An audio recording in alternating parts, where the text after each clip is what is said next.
इस बार प्रयागराज में जो कुंभ है वो महाकुंभ की एक नई धार्मिक तस्वीर के साथ होगा।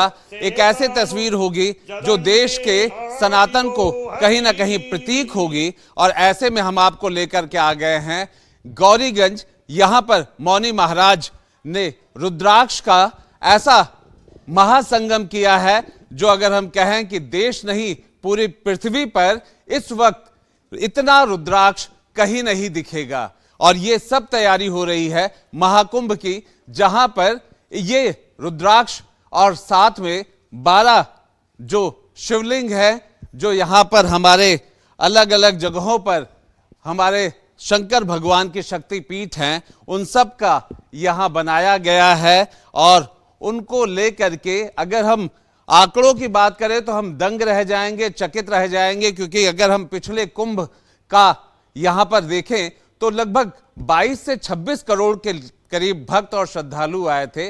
और यहां सिर्फ और सिर्फ रुद्राक्ष की ही बात करें तो 5 करोड़ 51 लाख, इससे ज्यादा ही होगा, इससे कम नहीं होगा। आप समझिए कि शाही स्नान पर जहां 6 करोड़ के आसपास लोग आते थे, इतना देश दुनिया और पृथ्वी पर भी रुद्राक्ष आपको नहीं दिखेगा जो यहां दिख रहा है। इस बार महाकुंभ आश्चर्य कर देगा आपको, भक्ति से, शक्ति से, सनातन से और उसके रूप से। हम मौनी महाराज जी से बात करेंगे। महाराज जी, अगर हम सब जानना चाहें तो 12 ज्योतिर्लिंग हैं, 12 ज्योतिर्लिंग को आपने यहाँ पर ला करके आगे कुंभ में लेकर जाएंगे। किस तरीके से उनका रूप, किस तरह से उनका सज्जा होगी, कैसे कैसे विधान होंगे, और क्या मतलब ये तो हमें जादूगरी दिख रहा है कि कितने त्रिशूल, कितने कलश, जरा सबके बारे में बताइए। सौराष्ट्रे सोमनाथम च श्रीशैले मल्लिकार्जुनम उज्जैन्यां महाकाल ओमकारम ममलेश्वरम फरिल्यां वैद्यनाथम च डाकिन्यां भीमशंकरम शेतुबंधे तुरामेशम नागेशम दारुकावने वाराणस्यां विश्वेशम त्र्यंबकम कोटमीतटे हिमालये तु केदारम कुशमेश शिवालय एतानि ज्योतिर्लिंगानि सायं प्रातः पठे नरः सप्त जन्मोग्रतम पापम स्मरणेन विनश्यति। इन 12 ज्योतिर्लिंगों का जो स्वयं भगवान शिव के प्राकट्य के रूप में है, उन भगवान महादेव के 12 स्वरूपों को मां गंगा की रेती में प्राण प्रतिष्ठित करते हुए रुद्राक्ष की 12 ज्योतिर्लिंगों की स्थापना होगी। यम यम चिंतते कामं तम तम प्राप्नोति निश्चितम। जो भी आप चाहते हो वह आपको प्राप्त हो जाए, ऐसा शास्त्र मत है।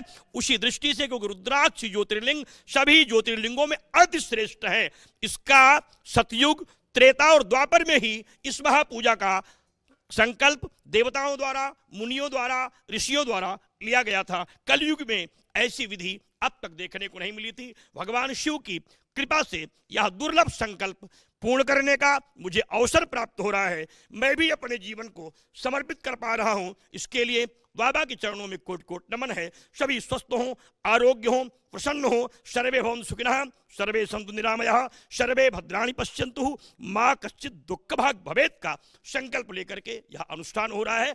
भगवान शिव की 16 प्रकार से विशेष पूजाएं होंगी। अभिषेक की तमाम जो विधियां हैं शास्त्र में, पंचगव्य से लेकर के दूध से, दही से, मधु से, शर्करा से और रसों से तथा कुशद्रव का जो विधान मेरे यहाँ है, महामारियों के विनाश के लिए, जिसमें बड़ी बड़ी बीमारियां समाप्त हों, उसके लिए भी ऐसे विशेष अभिषेक के क्रम होंगे जो लगातार रात दिन चलेंगे। न दिन में बंद होगा और न रात में बंद होगा। महाराज जी, सभी जानना चाहेंगे जो 12 ज्योतिर्लिंग हैं उनकी सजावट में कितना दिन लगेगा। एक अगर हम ज्योतिर्लिंग की बात करें उसमें रुद्राक्ष कितना लगेगा, कितने दिन में सजावट होगी, कितने ऊंचाई तक शिवलिंग होगा, ये जरा बताइए। 550 घंटे से अधिक एक ज्योतिर्लिंग के श्रृंगार में लगेगा। लगभग 100 लोग लगेंगे, क्योंकि एक एक मालाओं की जो दूरियां होंगी लगभग 100 मीटर की होंगी। उनको लोग बनाएंगे मालाओं को, फिर बाबा को पहनाया जाएगा, सब में इत्र लगाया जाएगा, भस्मी लगाई जाएगी, चंदन लगाए जाएंगे, अष्टगंध लगाने, और जब बाबा का श्रृंगार हो जाएगा तो 24 घंटे बाबा को चंद्रमा और त्रिशूल और त्रिपुंड सजाने में लगेगा, क्योंकि वो सब चांदी के होंगे, धातुओं के होंगे। और ज्योतिर्लिंग की शिखर जो है वो 11 फीट से ऊपर होगी, इसलिए बड़ी सावधानी होगी, परछाई ना पड़े, पैर ना पड़े, और सभी लोग भस्मी लगा कर जाएं, कोपीन पहन करके जाएं, और सभी लोग रुद्राक्ष धारण करके जाएं। तमाम बड़ी विधियों के साथ बाबा का श्रृंगार करना होगा। इसलिए हमें लगता है कि लगभग 550 से अधिक घंटों के बाद बाबा की एक ज्योतिर्लिंग तैयार होगी। तो आप मान सकते हैं कि कितना समय चाहिए 12 ज्योतिर्लिंगों के लिए। तो 12 ज्योतिर्लिंग भी इसी तरह रूप में किए जाएंगे। एक बात बताइए, इतना सब कुछ करने में कितना समय से आप इसका तैयारी कर रहे हैं और कहाँ कहाँ से आप ये अलग अलग तरीके के रुद्राक्ष मंगाए हैं? देखिए, ये तो इसके लिए तुम्हारा जब महाकुंभ हुआ तो महाकुंभ के बाद महाकुंभ आएगा, 12 वर्ष हो गया संकल्प की धारणाओं को लेकर के, 12 वर्ष मन में बात थी। फिर पिछली बार जब धर्म संसद हुआ तो भारत को हिंदू राष्ट्र बनाने की बड़े संकल्प को लेकर के धर्माचार्यों ने, शंकराचार्यों ने, आचार्यों ने, महामंडलेश्वरों ने और देश के माननीय प्रधानमंत्री और मुख्यमंत्री ने भी कहा कि सारे संत महात्मा कुंभ को दिव्य भव्य बनाए। मैं सबसे अनुरोध करता हूं। तो मुझे भी लगा महाराज कि मैं इस राष्ट्र का हूं, भारत माता का ऋण मुझ पर है, हमारा भी धर्म होता है कि मैं इस कुंभ को दिव्य भव्य बनाऊं। इसके लिए मैंने 10,000 गांवों से ज्यादा पदयात्राएं की, भिक्षा मांगा और आश्चर्य आपको होगा, मैंने गरीब से, मजदूर से, दलित से, पीड़ित से, कुटिया वाले से, झोपड़ी वाले से 1-1 रुपए एकत्रित किया। उसके बाद ये रुद्राक्ष की मणियां जो 5.5 करोड़ से भी अधिक आ चुकी हैं, अभी 2 करोड़ जो आनी है, उस उन्हीं लोगों के कृपा प्रसाद से प्राप्त हुई है। महाराज जी, हर रुद्राक्ष का आपने एक अर्थ बताया था, जरा बताएंगे कि कितने प्रकार के रुद्राक्ष और उनका क्या प्रतीक है? देखिए, शिवपुराण की अगर दृष्टि प्रवेश, आपने बड़ा प्रश्न कर लिया है। शिवपुराण में 26 मुख तक के रुद्राक्षों का वर्णन है। 1 मुख का रुद्राक्ष लेके 26 मुख तक के रुद्राक्ष हैं। तमाम रुद्राक्ष दुर्लभ हो गए हैं, लेकिन श्वेत रुद्राक्ष दुर्लभ है, ये रक्त तो दुर्लभ है, काला और सफेद ये रुद्राक्ष होते हैं। आप सबके सौजन्य से मुझे 4 रुद्राक्ष प्राप्त हो गए हैं। बाबा की महाशिवलिंगों में आप देखेंगे, बाबा महाकाल की ज्योतिर्लिंग का श्रृंगार होगा, उसमें आपको श्वेत, पीत, श्वेत, रक्त और काले तीनों रुद्राक्ष आपको देखने को मिलेंगे। 1 मुख से लेके 1 मुख, 2 मुख, 3 मुख, 4 मुख, 5 मुख, 6 मुख, 7 मुख, 8 मुख, 9 मुख, 10 मुख, 11 मुख, 12 मुख, 13 मुख, 14 मुख और 16 मुख तक हमने जो मड़िया पहनी है, इतना मुख तक तो हमने पहना है और सब बाबा के लिए भी मुझे उपलब्ध हुए हैं श्रृंगार करने के लिए।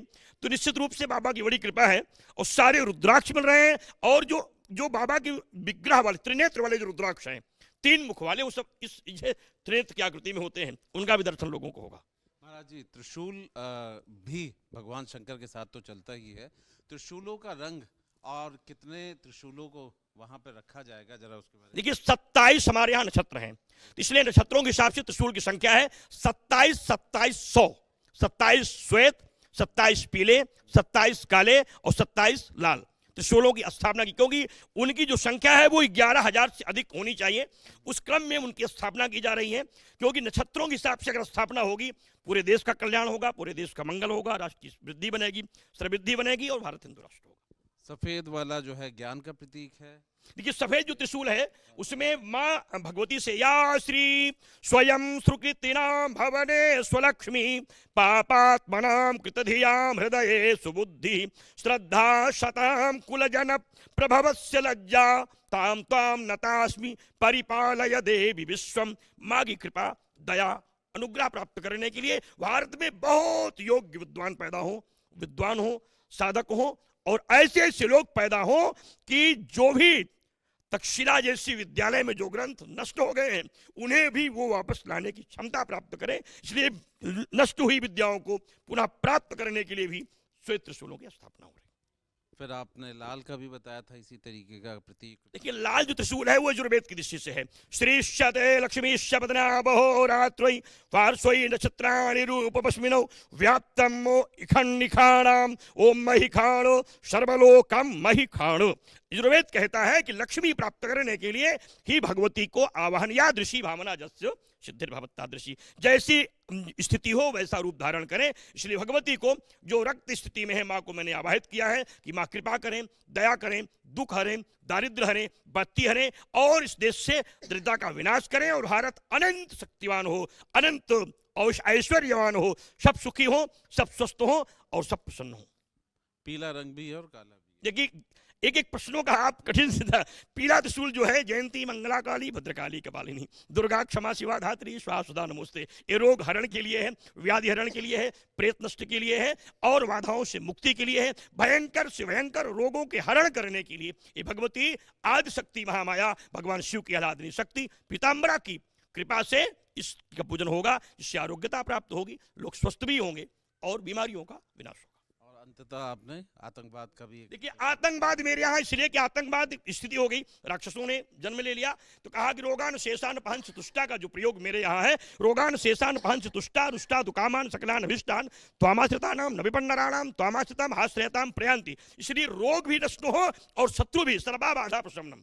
अंतिम जो मेरा प्रयोग है, सर्वा बाधा प्रशमनम त्रैलोक्यस्वाखिलेश्वरी एवमेव त्वया कार्य मस्मद वैर विनाशनम। मैं देवी भागवत की दृष्टि से इसकी स्थापना कर रहा हूं, मस्मद वैर विनाशनम। मेरा जो शत्रु है, मेरे देश का शत्रु है, वो आतंकवादी है, अपराधी है, चोर है, दुष्ट है, भ्रष्ट है, उसका समूल, उसके दुष्टता का विनाश हो जाए। हम किसी के जीवन के विनाश कर रहे हैं, हम उसकी दुष्टता की विनाश करने की कल्पना कर रहे हैं, उसकी दुष्टता बुद्धि का विनाश हो जाए और भारत का विरोध न करे। महाराज, पूरा पीछे जो है मैं देख रहा हूँ रुद्राक्ष का ही भंडार है, और आगे मुझे लगता है और भी आएगा, और जो सीधा प्रयागराज में आएगा। थोड़ा चलते चलते ये बताइए, ये जो कलश हैं, इनको लेकर के भी आपने एक खास बात बताई थी। इन कलशों का जो स्थापना है, वो कलश आप किस तरीके से हैं, इसके बारे में जानकारी दीजिए। मंगलम कौशलेंद्रायो महनीय गुणाब्धे चक्रवर्ती तनुजायो सर्वभौमाय मंगलम। यह मेरी देश की सेनाओं को मजबूत करने के लिए है, क्योंकि अगर सेना होगी तभी देश का गौरव बढ़ेगा। इसलिए 1108 कलश हैं जो देश की सेनाओं को मजबूत करने के लिए, स्वस्थ करने के लिए, शक्तिमान बनाने के लिए और भारत की रक्षा करने में समर्थवान होने की सेनाओं के लिए स्थापित किए जा रहे हैं। सब भगवती बंगलामुखी के ये अंक हैं। इसकी स्थापना के बाद कुछ शेष नहीं रहता, जो चाहेंगे वो भगवती देंगी भी, क्योंकि भगवान कलश में भगवान ब्रह्मा, भगवान विष्णु, भगवान रुद्र का निवास होता है, इसलिए सारी देवताओं का प्रतीक भी है। महाराज जी, एक बात बताइए कि मैं देख रहा हूँ यहाँ पे ज्योतिर्लिंग है, यहाँ पे पूरा आपने त्रिशूल रखा है, सब कुछ। अब प्रयाग महाकुंभ में चलने की तैयारी है क्या? उस देखिए, प्रयाग महाकुंभ आपने ऐसा प्रश्न किया कि मैं उत्तर देने में भी विवश हूं और उत्तर देना भी पड़ेगा। प्रयाग महाकुंभ मुझे चला जाना चाहिए था। अब तक मुझे मेला प्रशासन ने शिवलिंग बनाने के लिए जगह उपलब्ध नहीं कराई। यह एक मेरी हृदय जन्य पीड़ा है। मैं देश के प्रधानमंत्री, मुख्यमंत्री, मेला प्रशासन सबसे यह निवेदन करूंगा कि आप भारत को हिंदू राष्ट्र बनाने के मेरे संकल्प को, काशी मथुरा मंदिर निर्माण के लिए, आतंकवाद विनाश के लिए, सेना को मजबूत होने के लिए, भारत की अर्थव्यवस्था के लिए, आरोग्यता के लिए, सुख के लिए, शांति के लिए, इस संकल्प को पूरा कराने में सहयोग करें। क्योंकि यह उन दलितों का पैसा है, उन गरीबों का पैसा है जो ये न मान लें कि मेरे द्वारा लिया गया संकल्प कहीं सरकार ने स्वीकार नहीं किया। बड़ा प्रश्न होगा। इसलिए उनको मेरी हाथ जोड़ के प्रार्थना है कि उनकी आस्थाओं से खिलवाड़ ना हो। जिन लोगों ने इसको बनाने का संकल्प लिया है, क्योंकि वो निर्धन होने के बाद भी बाबा के लिए धनवान थे, मजदूर होने के बाद भी उदार थे, बेघर होने के बाद भी दाता थे, वृद्ध होने के बाद भी वो समर्पित थे, और जो सबसे बड़ी बात थी, जो धर्मांतरित थे, उन्होंने घर वापसी करके रुद्राक्ष दिया कि भारत हिंदू राष्ट्र हो। अब हमें प्रयाग जाना चाहिए, लेकिन कहां जाऊं इनको लेके? व्यवस्था ही नहीं है। किस बात की तकलीफ है? क्यों? क्योंकि अभी तक वो जगह नहीं, क्योंकि इसको जो जगह चाहिए बनाने के लिए, जब उतनी जगह ही नहीं बना तो इसको कहां बनाएंगे, कहां ले जाके रखते हैं? हमें तो देख तारीख तक चला जाना चाहिए था। आज भी मेरे मिलने वाले लोग सूरत से आए हैं, वहां हम कहां इनको ले जाकर रखते हैं? महाराज जी, मुझे आप हर कुंभ और महाकुंभ में मिलते रहे, और आज मैं आश्रम भी आया। आखिर मैंने देखा भगवान शंकर को लेकर के आप हमेशा 25 किलो का रुद्राक्ष, जहाँ तक मुझे ध्यान है, ये नेपाल के महाराज ने दिया था। आखिर मतलब आपकी भावनाएं, बिल्कुल मैं देख रहा हूँ कि बीच बीच में आप भावुक हो जा रहे हैं कि इतना बड़ा आयोजन, क्या ये पृथ्वी का सबसे बड़ा आयोजन मान लें रुद्राक्ष का? शायद इससे पहले तो कहीं नहीं हुआ होगा। सतयुग, त्रेता और द्वापर के बाद पूरे विश्व में कहीं नहीं। मैं डिम घोष कर सकता हूं, कहीं भी हो महाराज। सरकार नेट देख लीजिए, चेक कर लीजिए, पूरी क्षमता से मैं कह रहा हूं महाराज। मैंने पूरा चिंतन करके संपूर्ण विश्व में पहली बार भारत को हिंदू राष्ट्र और काशी मथुरा मंदिर निर्माण की संकल्पना को लेकर के गली गली, कूची कूची, गली गली जाकर के मैंने रुद्राक्ष मणियों को भगवान शिव से प्राप्त किया है। कि रुद्राक्ष का अर्थ होता है रुद्राक्ष, जो शिव की आंख से प्रकट हुआ हो। शिव की आंख है रुद्राक्ष, जो देश को देख रहा है, पूरे विश्व को देख रहा है। भावुक भाव इसलिए है कि नहीं बना तो मैं उन लोगों को क्या उत्तर दूंगा जिन लोगों ने रोटी नहीं खाई और मुझे रुद्राक्ष दिया है। जो घर नहीं है महाराज, हमें रुद्राक्ष दिए हैं। मैं उन्हें शक्ल दिखाने की हैसियत में नहीं रह जाऊंगा कि महाराज ने क्या किया आपने मेरे साथ। अभी लोग कह रहे थे महाराज कि आपने गरीबों से पैसा मांगा इसलिए सरकार नहीं बनने देना चाहती, दलितों का पैसा इसलिए नहीं बनने देना चाहती। ये तो मेरे लिए बहुत बड़ा प्रश्न हो गया है, आस्था का प्रश्न हो गया है, उन बेटियों का प्रश्न है, उन माताओं का प्रश्न है, उन गरीबों का प्रश्न है कि महाराज जिस कुंभ को बनाने के लिए सरकार लगी है, प्रधानमंत्री लगे हैं, मुख्यमंत्री लगे हैं, वो कुंभ ही तो महाराज ये सजाने के लिए हम जा रहे हैं। हम कौन सा महामहल बनाने के लिए जगह मांग रहे हैं महाराज? बाबा के ज्योतिर्लिंग बनाने के लिए आज भी सरकार के मंत्री गली गली जाके महाकुंभ चलो का निमंत्रण दे रहे हैं। हम घर घर जाके मैंने गरीबों से कहा महाकुंभ चलो, गंगा नहाओ, हिंदू राष्ट्र बनाओ, राम मंदिर बनाओ, कृष्ण मंदिर बनाओ, विश्वनाथ मंदिर बनाओ, आतंकवाद बंद करो, धर्मांतरण रोको, हिंदू एक हो। कैसी खतंड है? हम किस मुख से बोले और क्या बोले? जब मेरे पास रुद्राक्ष है, व्यवस्था है, कलश है, मणि है, भंडारे का सामान है, सेवक है, और मेरे पास प्रयाग में इसको बनाने की जगह नहीं है, तो मैं क्या कर सकता हूं? आज इस समाज मुझे धन न देता, मैंने व्यवस्था में नहीं बना पाए। हमें समाज ने धन दिया, व्यवस्था दिया, समय दिया, निःशुल्क सेवा करने वालों की लाइन है महाराज। अब लेकिन बनाए क्या? गंगा की रेती तो महाराज तो प्रशासन देगा तभी बना सकते। इसलिए मैं इतना अंदर मन से टूट गया हूं महाराज कि मेरे पास तो कोई विकल्प नहीं है, ये जीवन ही शांत हो जाए या फिर जाके प्रधानमंत्री जी के यहां बैठ जाओ कि आपने हिंदू राष्ट्र के लिए पूरे देश के महात्माओं को संकल्प दिलाया कि देश बचाओ, राष्ट्र बचाओ, महाकुंभ चलो, और अगर देश का गरीब चल पड़ा, उसने रुद्राक्ष दिया, तो अब क्या हो रहा है? क्या ये न्याय है कि अभी गरीबों के धन से बनने वाली शिवलिंग नहीं बनाई जा सकती? क्या एक संदेश देना चाहते हैं महाराज कि केवल जो दलित है, जिन्हें आप समाज से बहिष्कृत मानते हैं, ये अछूत मानते हैं, क्या उनके पैसों का यही मजाक होगा कि उनके द्वारा दिया गया धन इतना अपमानजनक तरीके से देखा जाएगा? आज आपने कहां कहां अनुरोध किया महाराज जी?